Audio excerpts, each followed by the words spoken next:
Okay, folks, this is it. Here we go. So just a quick review. We went over the full overview of the POP process.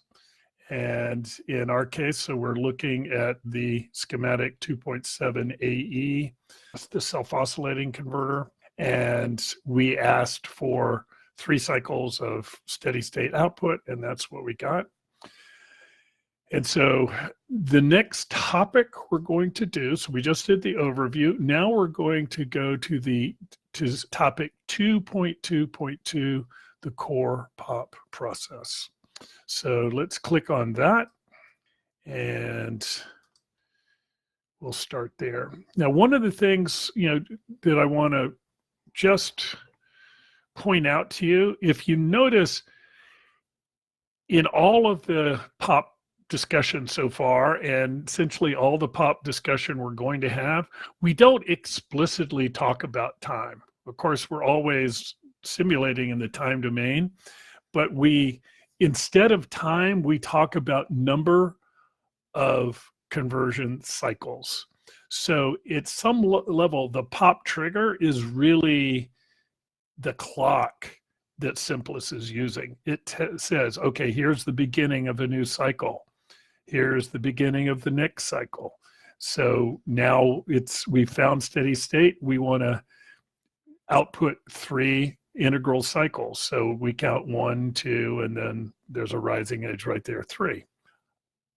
That is a very powerful concept because we can set this up. In this case, I have no idea what the period of a switching cycle is going to be, because I know it's going to be different every time I change my input voltage or my output load. But but I can say, all right, I want 3 switching cycles, and that'll be however long it needs to be, right? You'll see this come up multiple times here, so I just wanted to kind of draw your attention to that. Okay, so you remember when we go into the POP, the core POP process, we have these things called passes. The first, we try a new set of conditions, we go through a switching cycle, and then we measure, all the capacitor voltages, inductor currents, compare them to those values at the beginning of the previous cycle, and we, calculate the error, and then we eventually keep going until the error is small enough. What happens during a pass? That's what we're going to be talking about now. That's the core POP process. Okay, so let's do this. So open up schematic 2.7 AE, and let's click on F8. And now we're at the periodic operating point tab, and let's click on the advanced settings button. So we're going to go over this again, so don't worry. But right now, we just, there's a convergence criteria, a iteration limit, which we'll talk about momentarily. This is where we control the number of cycles that are output after POP runs. But for right now, what we want to do is we want to click on this option called Output POP Progress. And this is very helpful when we start to look at, well, what is POP thinking during this process? What's going on inside of POP's brain? This gives you enormous insight into this. So let's click OK there. And then OK here. And we'll just run the sim now. So now if you notice, we're no longer going to see the 3 cycles of steady state. Instead, what we're going to see is everything that's going on, looking at the output voltage, the magnetizing inductance current, and the POP trigger. This is everything that's happening before we find steady state. So this is what POP is looking at during the core POP process.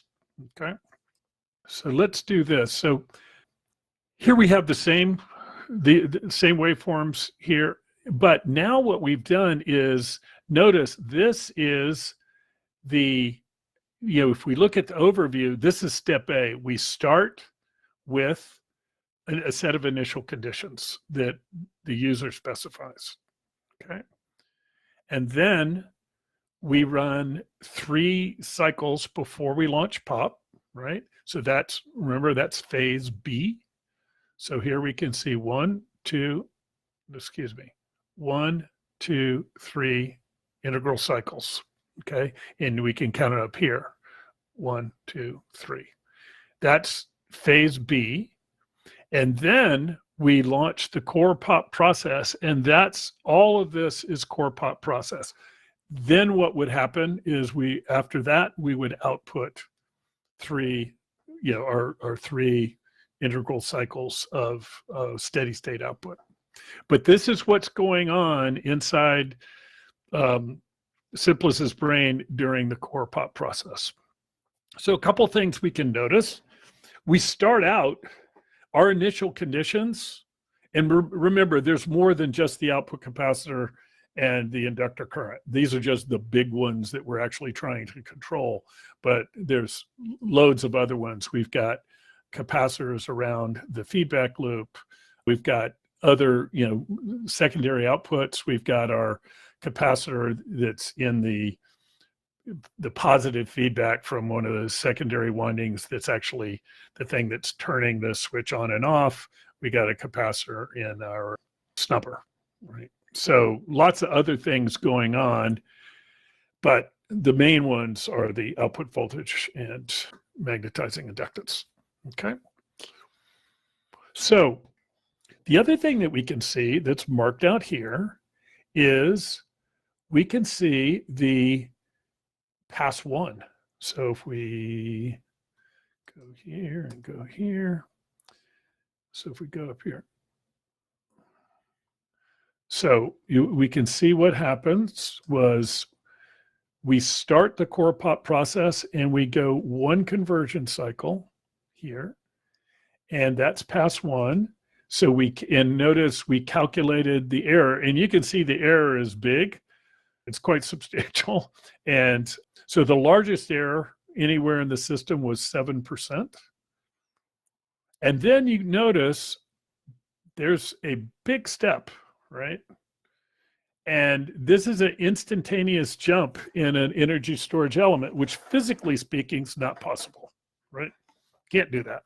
You can't change the capacitor voltage instantaneously. Just physically, that's not legit. You can't change inductor current instantaneously, except during POP. So during POP, we say, you know what? We want to try a new set of initial conditions, and we're just going to do it. So you can see we finished the output capacitor was finished that one, that first conversion cycle in the core POP process. POP decided, you know what? That's too high. We're going to try a lower set of initial conditions for the next bunch. And then you can see when I talk about it, I always say we run 1 conversion cycle.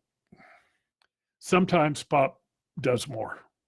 So in this case, it ran several. Okay, so how many did it run? 1, 2, 3, 4, 5, 6. All right. Don't ask me why it decided to do that. It just did. Okay. But then now we make another measurement. So now we're at pass 2. Okay. So the errors come down. It was 7%. Now it's 1% is the largest error. Okay. And we make another prediction. And this time it thinks, well, maybe the voltage needs to be higher. So it takes a jump up. So we can see that pass 2. And then we do 1, 2 cycles. And we're at pass 3. And now we're actually, the error actually went up a little bit somewhere. And then, let's see. So then it makes another prediction and says, all right, let's go up again here. And now this is past 3. So we see pass 3 actually had a little bit larger error. But then at pass 4, the largest error is 0.04%. Okay, so it's pretty small. And in fact, but if we zoom in right here, you can just see it. Okay, so that's at the end of pass 4.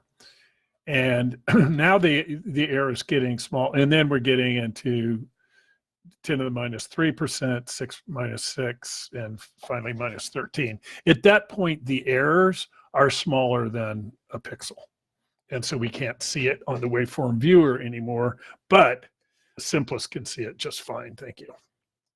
Okay. All right. So any questions just on what we're looking at right here?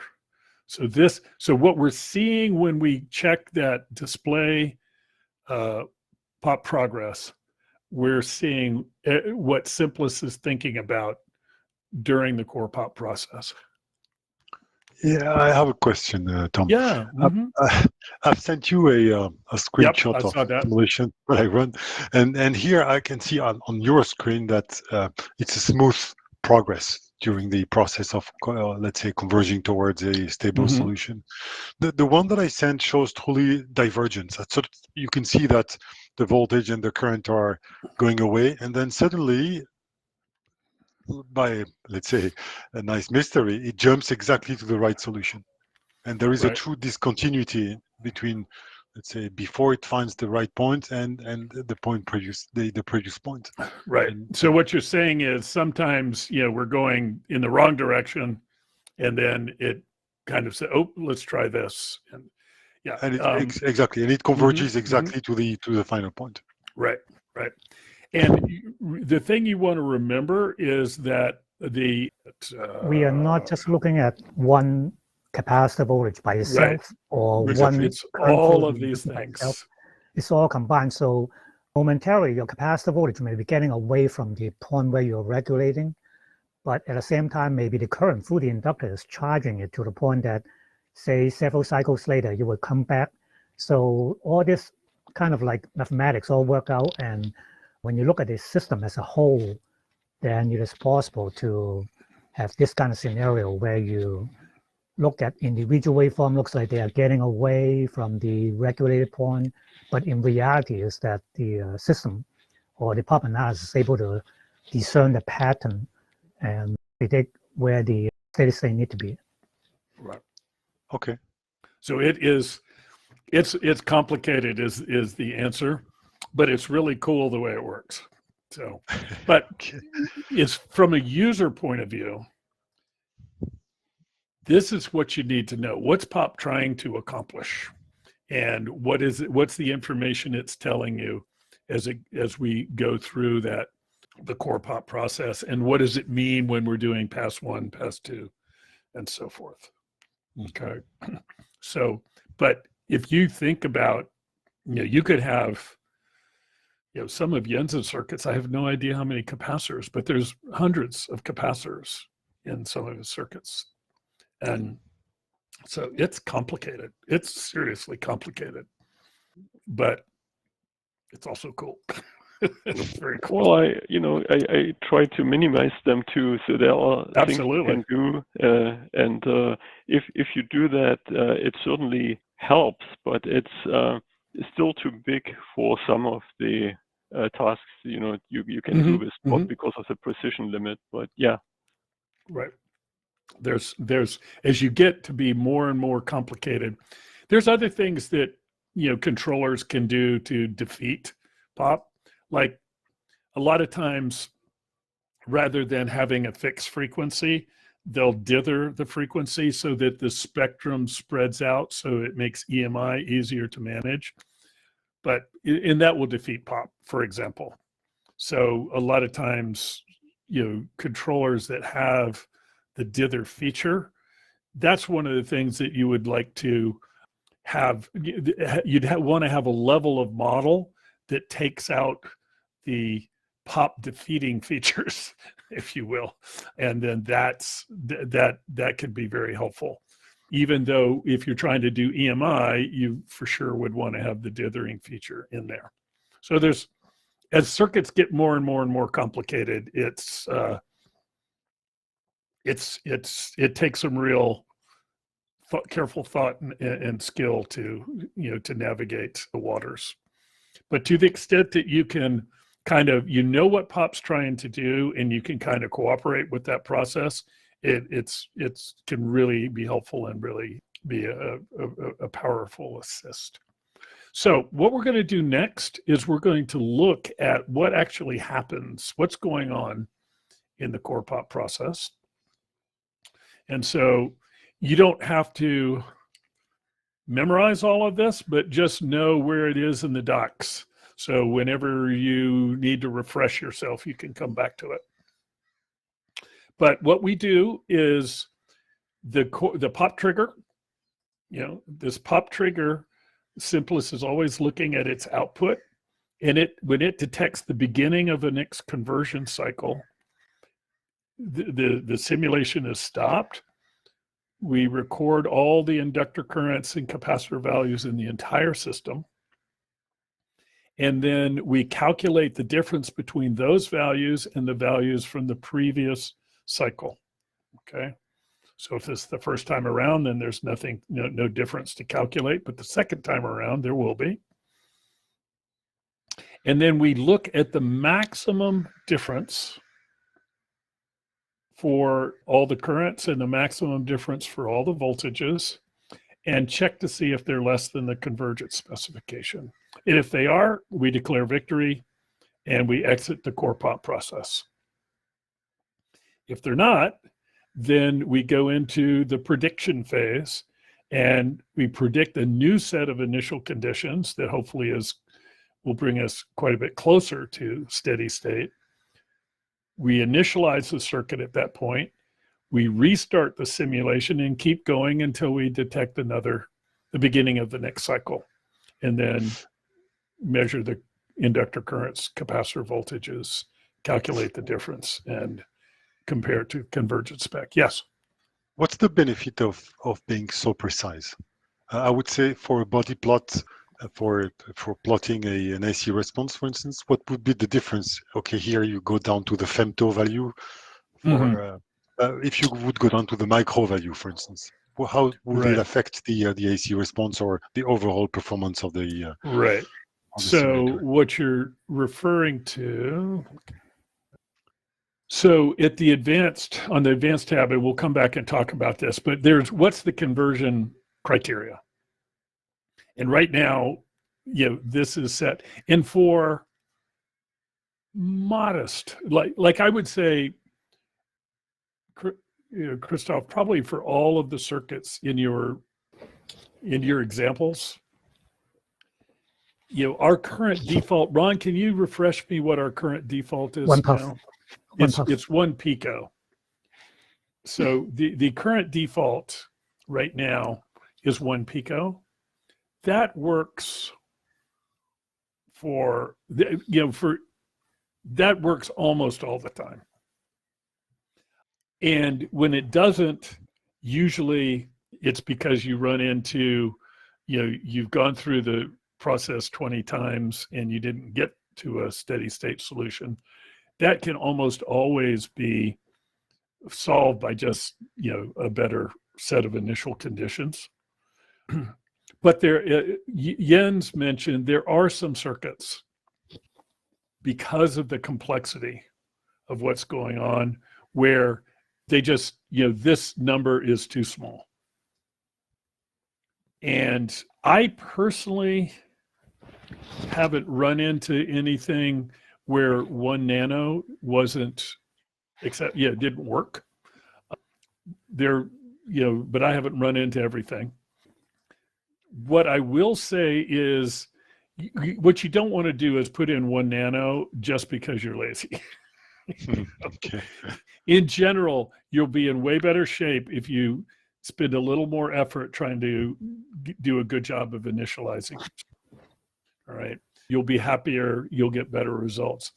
By the time you go down to 1 micro, which I believe is the largest value that you're allowed to put in,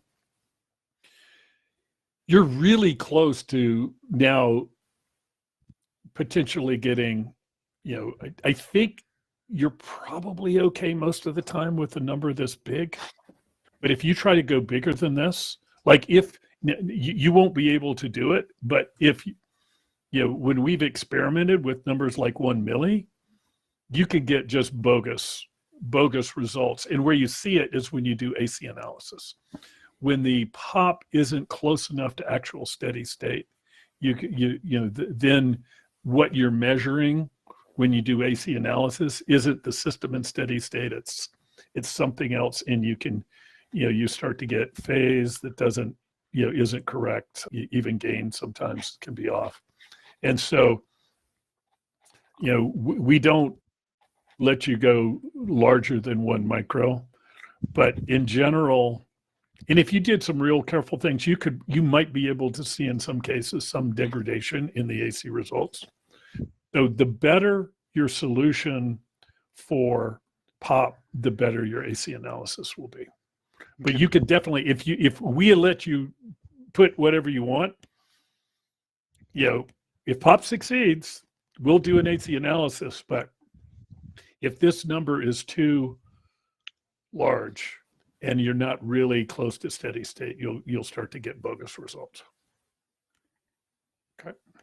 But you may not know that you're not close to steady state by observing the waveforms. No, you can't tell. Often you won't be able to tell. But when you start, that's why, but when you look at the AC results, it's a much more sensitive function. And then you start to see, oh, I can change my AC results as I increase my convergence. I've seen that happen with 1 micro. I've played around with that, and because the small signal AC analysis basically is like looking a needle in a haystack, and so if we are not close to steady state, the extracted information could be inaccurate. The beauty about this algorithm is that it can give you small signal AC analysis without average model, and it's quite accurate and it's very fast. But the unfortunate thing is that it is also difficult to know what the error of the AC analysis will be. And as a result, we always recommend that try the best convergence that you can get. Only raise that number, only relax that number when you have to.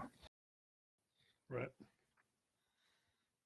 And if your circuit's unstable, there's nothing you'll be able to do with this to save yourself. So yeah. So getting good initial conditions to get a good pop solution has a lot of benefits. So, yes, Jens. Yeah, practically the circuits you observe might be stable for what you want to accomplish, but it is, if you have high bandwidth, high dynamic response, then it is just not good enough to get you there with all the state variables you have, and some to be below that threshold. Mm-hmm. Mm-hmm. Yeah, because you're right. As the systems get far more complicated, we're getting challenges on all fronts. That's true. So one thing I found very helpful when you look at the pop algorithm and you look at how we have that feature where we can start the pop analysis after so many pop cycles. One thing that's useful I found, if you look at the picture, Tom, you showed on the previous screen where when you started off and you're showing, look at the pop output, show the progress. Yep. Right. You can see that it's producing progress before the pop analysis is actually happening, right? It's producing waveforms.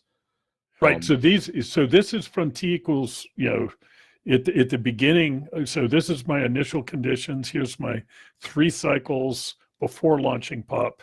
Now here's the core pop process. Right. So what I like to do is basically I'll provide my own pop trigger for diagnostic purposes that will switch my FETs, switch my powertrain in a defined manner. equivalent to what I expect my initial conditions to be, what I've applied. And then I can go in and probe around my circuit and see if all the waveforms and inductors and capacitors are behaving the way I expect them to be. Ah, right. And so once I do that, I've often found many problems where I was having trouble with pop convergence that was a result of something I did that I probably shouldn't have done during the modeling process. And I was able to make a fix and solve my problem. And so that's where I find, and that way pop is not failing, right? I can basically run it as long as I can, so I can probe around and see what's happening. And pop never fails because in theory it hasn't launched yet. Right. So correct. So I can probe around a lot and see what's happening, and I can look at the state of all my gates. Do I have a logic signal that's flipping when it shouldn't be flipping? Got you. Or and those are very common causes of failure of pop to converge. You may have a digital gate that's bopping around, or a comparator that's railing, or something of that nature. Right. So this does let you, by looking at what's going on before you launch the core pop process. So you're saying expanding this time, so it's not just 3 cycles, but it's 300 or something, and then looking at more of your state variables and more of your logic, you can look to see, oh my goodness, I could do a much better job with initial conditions if I did put this value instead of whatever it is. Right. And in addition, if something's going wrong with your circuit that's causing your pop trigger to go away, by applying an external one that won't go away, and it should be equivalent to what your final pop trigger should be. Right. You can then probe the logic of your circuit and see why your pop trigger is failing. And so, So it's to me, it's a very powerful way to. That's very clever. Pop. Yep, that's very clever. Because it's in many cases now it's an open loop. It's basically an open loop circuit, right? So I should still see at a given duty cycle or a given error voltage or what have you, I should be able to predict what my circuit should be doing, powertrain's doing, and what the logic is doing. In theory, if all of those things are working properly, then pop should not fail.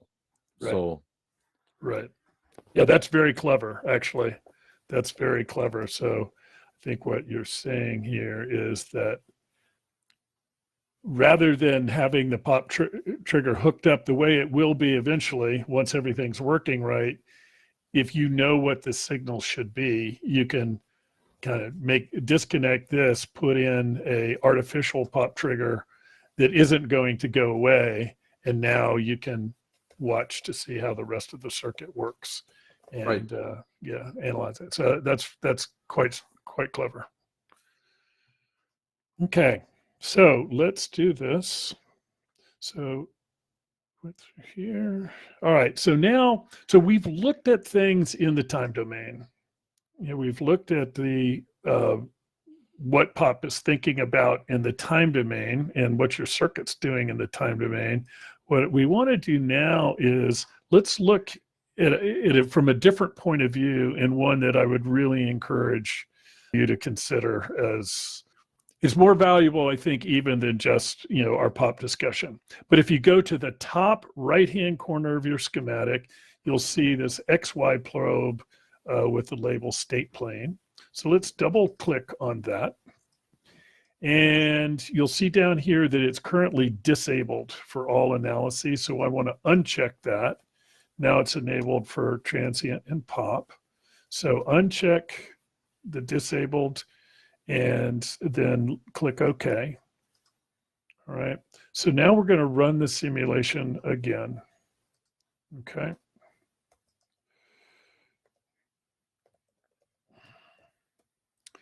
And so we still get our time domain waveforms, but now we get this XY plane. And let's just look. So on the X axis, we're looking at the output voltage, which is pretty close. There's some ripple involved, but it's pretty close to the voltage on the output capacitors. And on the Y axis, we have a signal that comes from here, which is a voltage, no, it's a current control voltage source. So its output is proportional to the inductor current for L4, okay? So that way now we have the output voltage versus the inductor, magnetizing inductor current. Okay, so we can see we start here at t equals 0. You turn on the switch.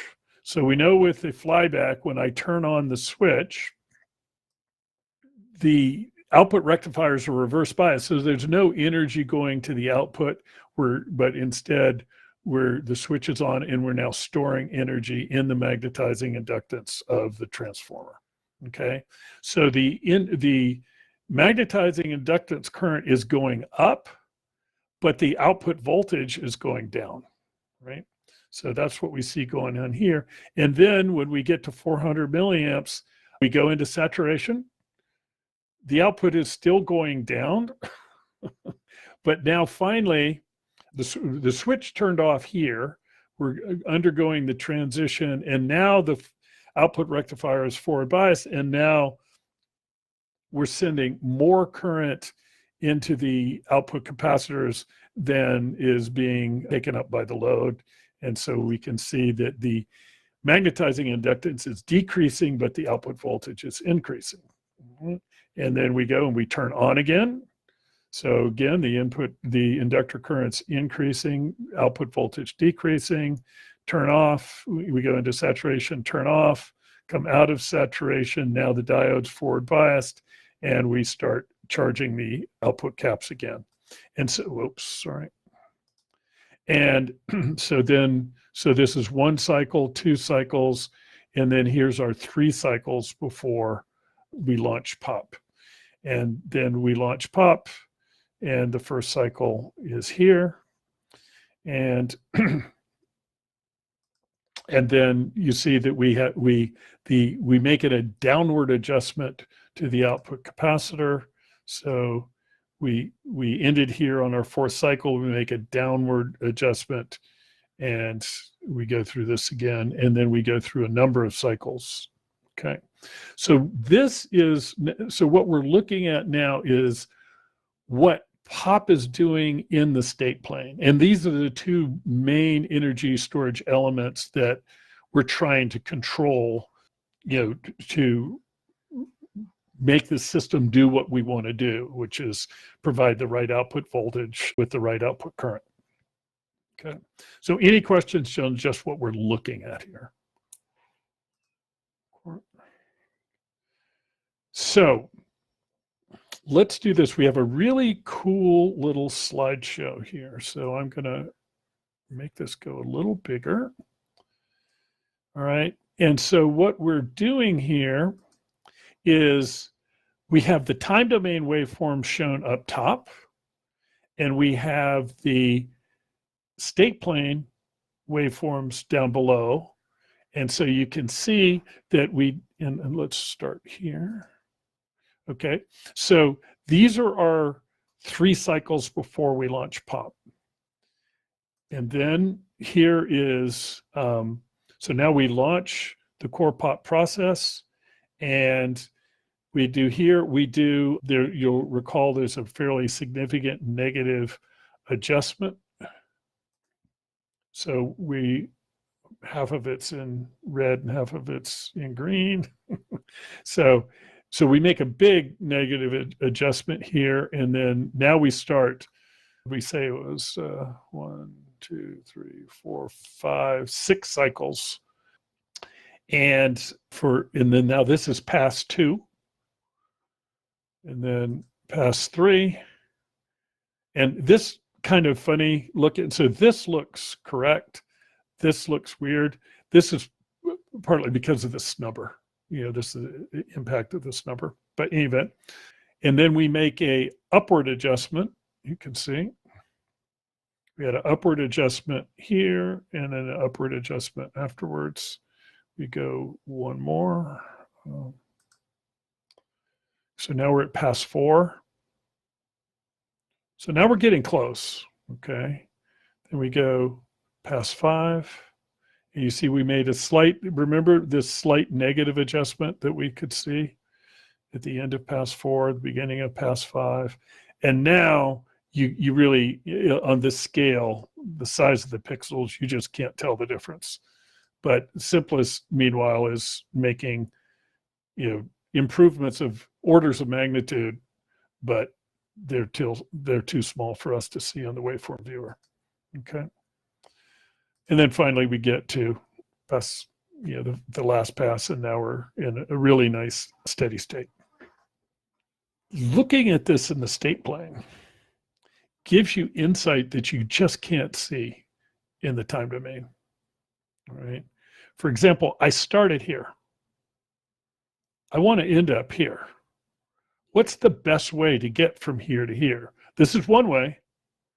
Is it the best way? Can I come up with a circuit, a control scheme that will get me from here to here faster? Or you could do the same thing. I start out in steady state at one load, and then I step to another load. And so now I've gone from one, steady state operating mode to another. What's the fastest way to get there?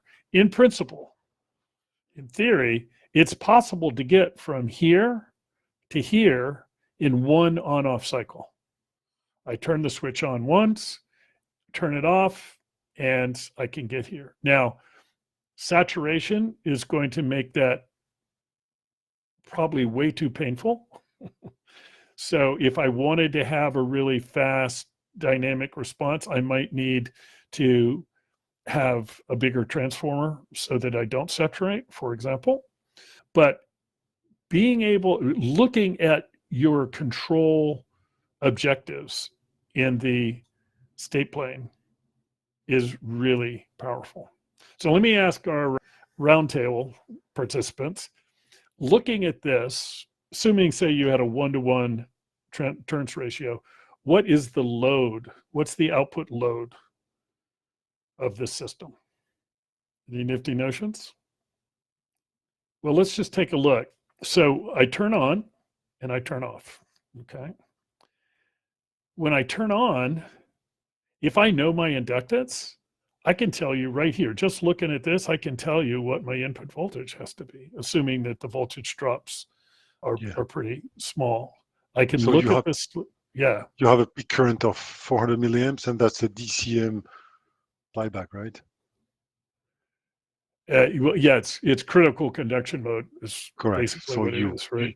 You can apply the cycle by cycle formula, knowing the switching frequency, what would be the delivered power. Right. Is that what you applied? No.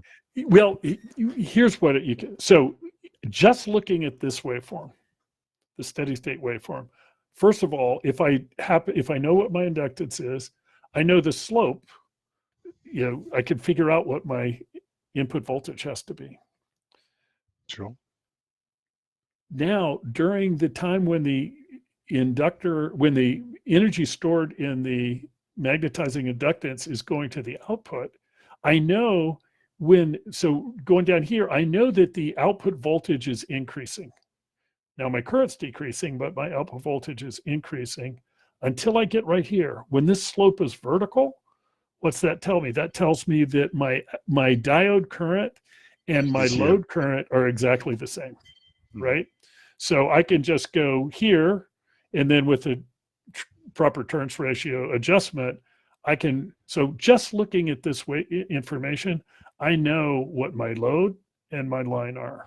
So there's tons of information you can get out of here, and then that you could use for a control scheme. And particularly now that we have, digital control where you can do calculations, in a pretty quick fashion, it really opens up some interesting stuff. So I'm just saying, you might just consider next time when you're working on a system, check it out in the state plane and see if there's anything from a control scheme, that might suggest itself, because just looking at the time waveforms just doesn't give you the same kind of look. So not a big deal, but could be a big deal.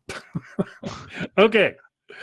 Let's do this. Let's go back to our choose analysis F8, and let's go to the advanced settings for our pop analysis. And wait a minute.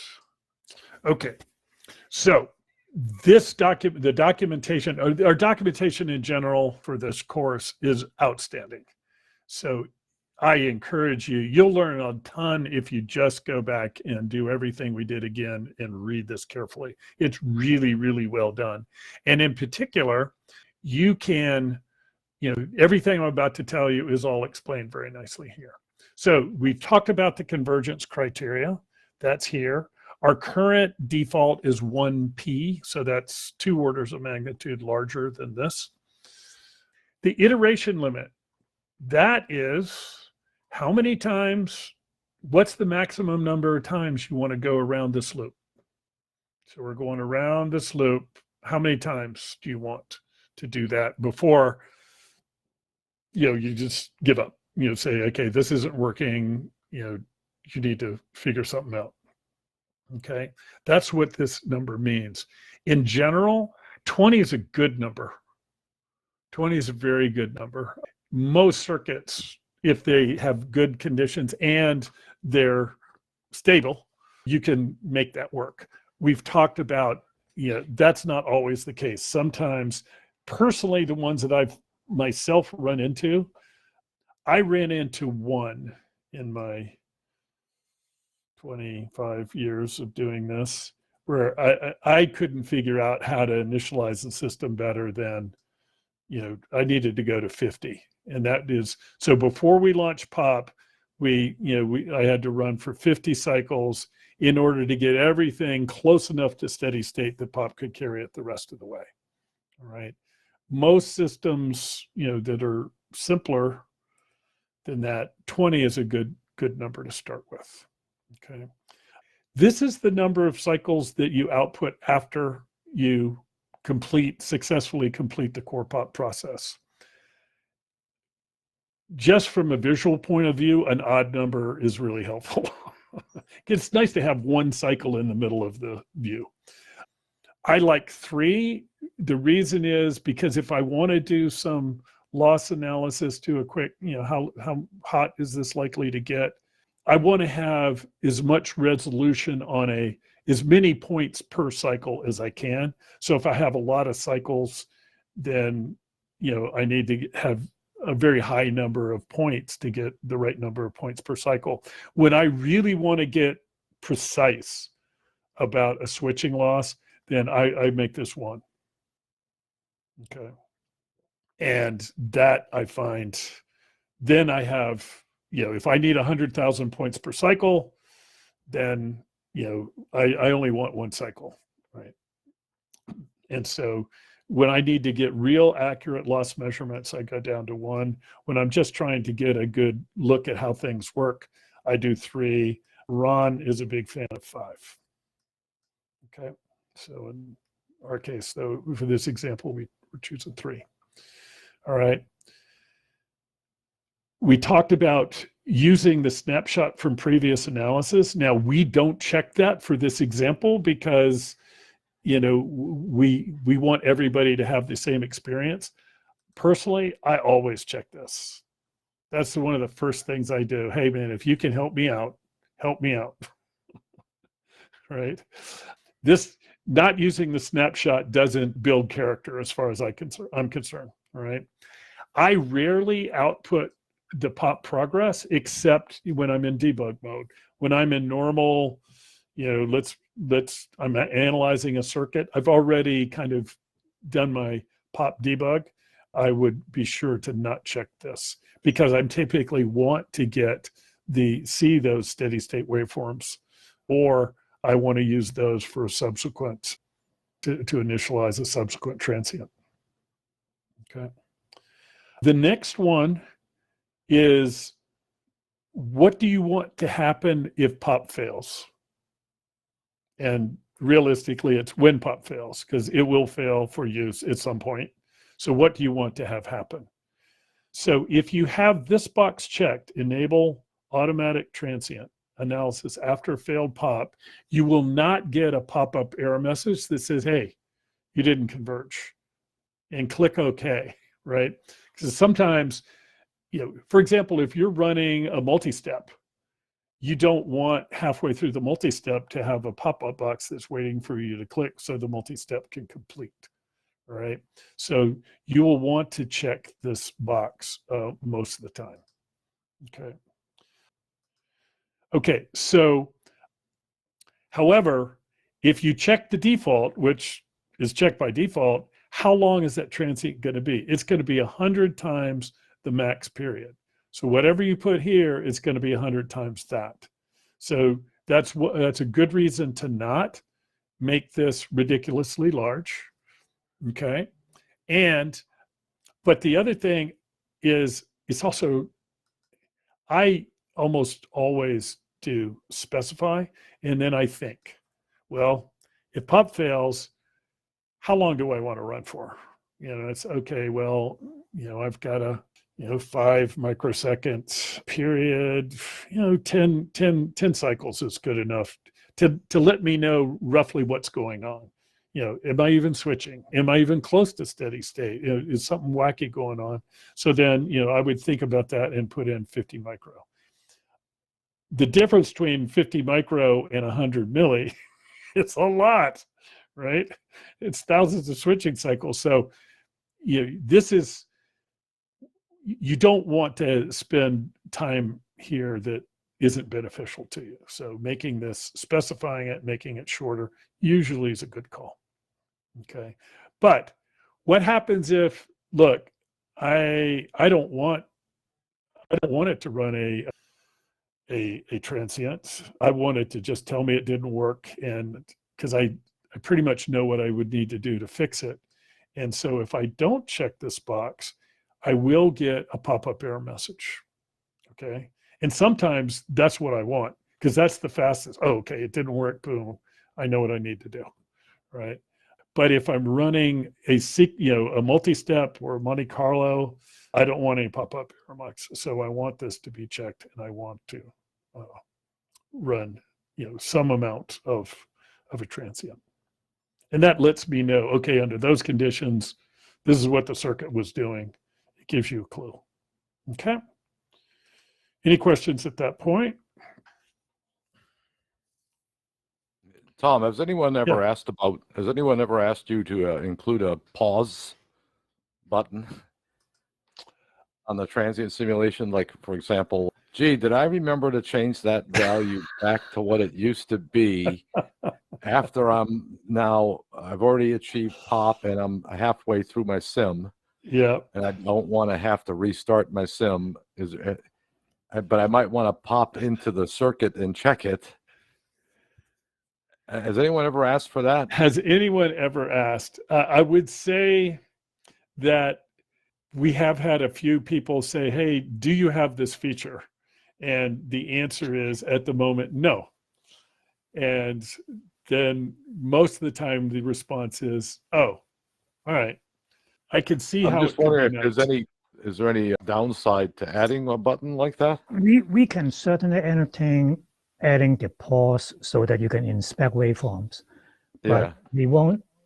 I mean, right now you can inspect waveform. You can do if you have the save all or dot keep, those kind of settings, so that you can probe the waveforms. You can actually probe the waveform anytime you want. Just that the waveform viewer will be keep updating data, and that could be annoying.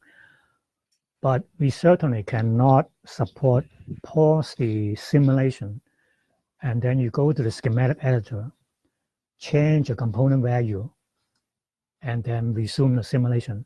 I know that's available for SPICE, a lot of version of SPICE, and also probably for symmetrics, but that's not going to work for SIMPLIS. So I get that, but mostly for me, it's always for that reason. I had started something and I couldn't remember if I changed something. I didn't want to abort it. We'll keep your suggestion in our to-do list. See what we can do or cannot do. But as long as we are not changing component values, changing simulation options, just for the sake of plotting waveforms, that should not be a problem. However, we don't like right now, once the simulation is started, I believe that the choose analysis dialog is grayed out. You cannot go there and change it. So, but basically, if the circuit remains the same, I think that's probably doable, but we have to take a look into it. I found you can look into the circuit when it's running, even in the F11 window, but you only can go one level down in hierarchy. So if you try to descend deeper, then there's some problem. Oh, is that you already tried out? Okay. Yeah. In older version of symmetric SIMPLIS, once the simulation is started, you cannot even click on anything in the schematic to look at the component values. So now some actions are allowed, but not all actions are supported while simulation is being run. But you can probe. I mean, you can look at the waveforms and that sort of thing. But the pause feature is not something that we have available at this point. So, like we said, we'll put that on our list. Yes. Yeah. Right. For things for Ron to do when he's on vacation, kind of thing. So I might mention one other one, if Yeah. you don't mind. And Jens may be aware, he may know something about this also. I recently had one of our big data center customers.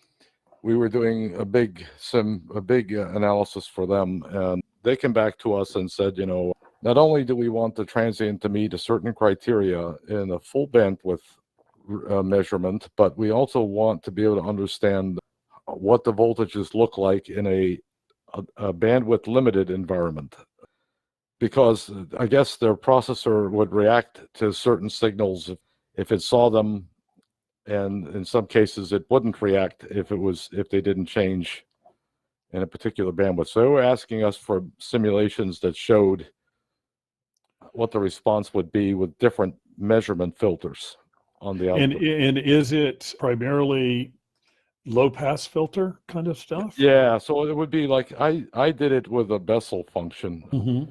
but I was thinking, you have these fancy active probes now, and you can do all kinds of things with them, which is a far cry from how it used to be years ago. I was wondering, have you ever considered having a probe where you can specify the cutoff frequency? Like, for example, I want to measure ripple with a 20 megahertz bandwidth, or I want to see what the output voltage looks like with a 10 kilohertz bandwidth, or something of that nature. I'm not aware that we have. So you are looking just for the probes. You are not requiring that filter data to be fed back to the controller. No, it's only for viewing. Only for observation. So in other words, I can make it work myself I just made my own filter, and I just made it so I could adjust it. So if I need to have a certain characteristic, I can, and I can have the roll-off be very sharp because the customer just defines what they want the bandwidth to be. So I made a very simple, crude filter that doesn't take a lot of simulation bandwidth, and I thought, boy, this would be a neat thing to have, just to specify where you want the cutoff frequency to be, or the bandwidth to be, usable bandwidth, and so you have almost like a scope setting, like you would with an oscilloscope. I want full bandwidth, I want limited bandwidth, I want 20 megahertz, etc. So I thought that'd be kind of a neat thing to have, because I think it may be doable with just low overhead as far as simulation time. But I was actually surprised this customer asked for it, and they said it's now becoming part of their testing standards, where they're measuring it that way in the lab. Right.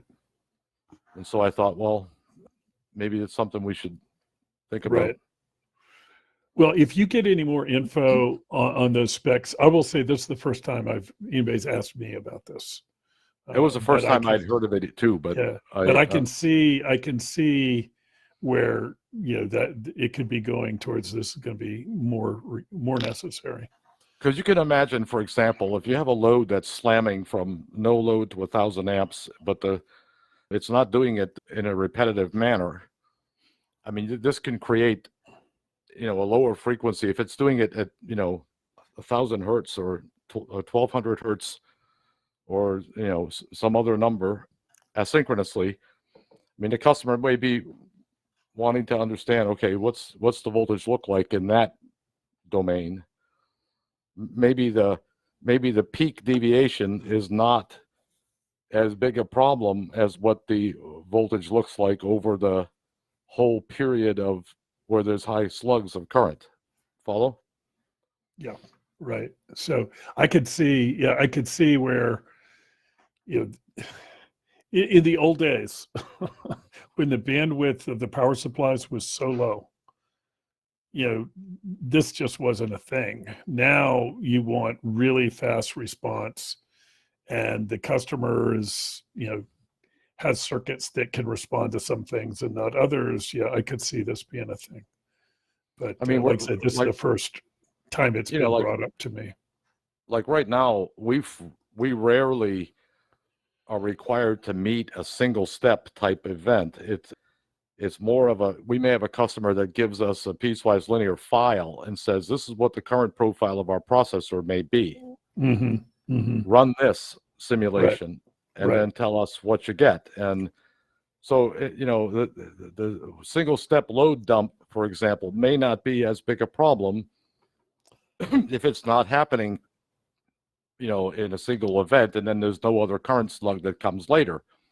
But frequently what happens is the next high current slug comes a few hundred nanoseconds later. And so what could be a transient overshoot in one case of a single step load dump is swallowed by the next load pulse. And so the customer is more concerned with maybe what does the deviation look like within a certain window, for example. Right. And it's usually a lot lower frequency window. Now that we are working on, because typically those oscilloscope traces of, what do they call that, emulation of these load dumps, because they don't have the hardware either. You don't have hardware, they don't have hardware. They're trying to figure out, would we put what we think we've got with what we think you're giving us? How's it going to work? And so, yeah, we are working on that one. And so that's going to be, now that I know you're thinking about it, we'll connect with you on that, because I think there's some smart ways to go about that.